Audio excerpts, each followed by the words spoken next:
Ganapati complex దగ్గర tea stall ఉంటుంది కదా, అక్కడ నేను అన్న సాయంత్రం పూటలో కూర్చొని మాట్లాడుకునేవాళ్ళం సినిమాల గురించి. ఎప్పుడు వస్తామా ఈ స్టేజ్కి, ఎప్పుడు వస్తామా అని. అప్పుడు ఇంకా షార్ట్ ఫిలిమ్స్, సీరియల్లో చిన్న క్యారెక్టర్స్ చేసుకుంటూ ఉండేవాళ్ళం. అప్పుడు అన్న మాట ఇప్పుడు అన్న ఈరోజు ప్రూవ్ చేసుకున్నాడు. Because is a hard worker.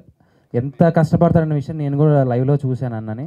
ఆ స్టేజ్ నుంచి ఇక్కడ దాకా వచ్చాడు. ఈ సినిమాతో నెక్స్ట్ స్టేజ్కి వెళ్ళిపోవాలని మనస్ఫూర్తిగా కోరుతూ entire team all the best. Ganapathi complex దగ్గర టీ స్టాల్ ఉంటుంది కదా, అక్కడ నేను అన్న సాయంత్రం పూటలో కూర్చొని మాట్లాడుకునేవాళ్ళం సినిమాల గురించి. ఎప్పుడు వస్తామా ఈ స్టేజ్కి, ఎప్పుడు వస్తామా అని. అప్పుడు ఇంకా షార్ట్ ఫిలిమ్స్, సీరియల్లో చిన్న క్యారెక్టర్స్ చేసుకుంటూ ఉండేవాళ్ళం. అప్పుడు అన్న మాట ఇప్పుడు అన్న ఈరోజు ప్రూవ్ చేసుకున్నాడు. Because is a hard worker. ఎంత కష్టపడతాడన్న విషయం నేను కూడా లైవ్లో చూశాను అన్నని. ఆ స్టేజ్ నుంచి ఇక్కడ దాకా వచ్చాడు. ఈ సినిమాతో నెక్స్ట్ స్టేజ్కి వెళ్ళిపోవాలని మనస్ఫూర్తిగా కోరుతూ entire team all the best. Thank you అన్న, థ్యాంక్ యూ సో మచ్ అన్న.